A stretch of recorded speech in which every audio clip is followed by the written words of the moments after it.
first time performing here. And this poem has existed for less than 24 hours, but I hope you guys like it.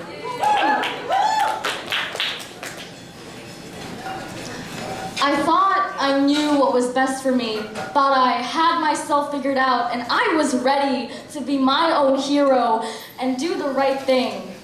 I know myself. My shoulders are definitely tired of your heavy head on my messy bed, semi-spread. I've already bled enough. And I wanted to be as bold as the color of my blood, pride myself on being my own exterminator. I swore that there would be no trace of torturous, torpid toxin left on my bare body. Your departure was due.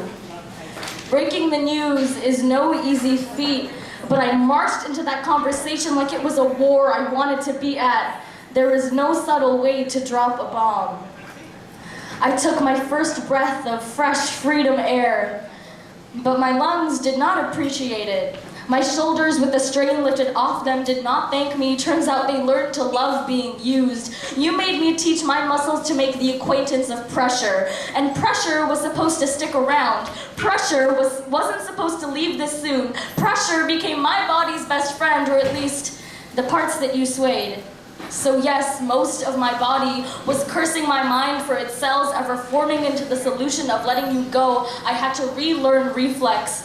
No longer did my fingers have to jerk themselves awake and push my comforter aside at 1:53 in the morning, grasping my phone like it was a career, ready to type like a therapist at whatever problem you threw at me.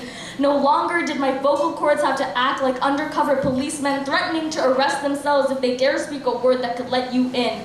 Turns out emptiness is a plague that spreads all too quickly, found its way to every crevice of my tableau and deleted every mark you made. Turns out you weren't the one who needed me. You had sets of shoulders waiting in queue, each of them inching further, trying to bump me out of the line. You didn't care who was holding you up. The only prerequisite was tension. I was left with only eraser shavings. I was left with the strange longing of still being your go-to corkscrew. Do you even miss me? And familiarizing myself with familiarity wasn't something I was familiar with. You chose the perfect time to enter my life. A time where development was the only thing moving forward. A time where habits were instilled into you longer than just your first crush. A time where I became someone who liked being depended on. I grew with you, but I never learned how to grow out of you. And your toxins, though heavy and scalding and baleful, were warm. Radioactive, unattractive, retroactive, I don't care, they were warm. And it turns out I would take tired shoulders over cold ones any day. Thank you.